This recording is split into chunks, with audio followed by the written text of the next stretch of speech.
made sacrifices to do this act of service for your community, and why it's difficult for young people, working people, people that maybe don't own their own business or have a flexible schedule or aren't retired, etc. Like, talk to us about that.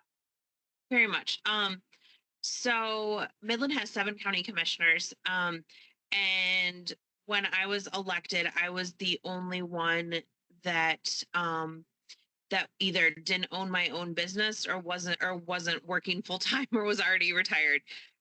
Um, and I and I didn't. So I had a full time job when I was elected to the county commission, and I had planned on keeping that full time job. And then Elena, will you I was share what the job was that you had?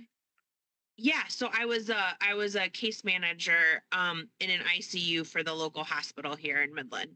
Um well, in Elma area, but and yeah, and I love that job. I was very good at that job. It was another way to serve the community. Um and I asked for meetings, to be made either earlier in the day so that I could go before I went into work, or later in the day, or even in the evening. Um, and was told that that was not possible.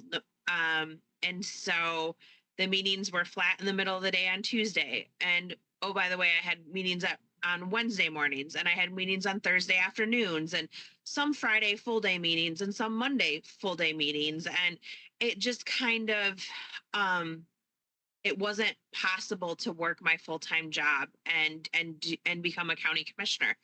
Um, so I had to go down to casual to my full-time job, and or from my full-time job. And then um yeah, so I was working.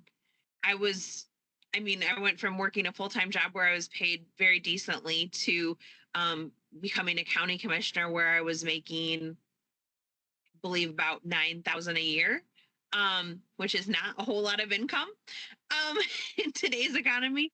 Um, but and I did have several people that say, you can't do this, you should just quit. But it was really important to me that I was elected, and I felt like I could serve my community, and and I wanted to do it. I felt I was good at it. I felt that I was a voice that needed to be on the board. I was by far the youngest person on the board. I was the only Democrat.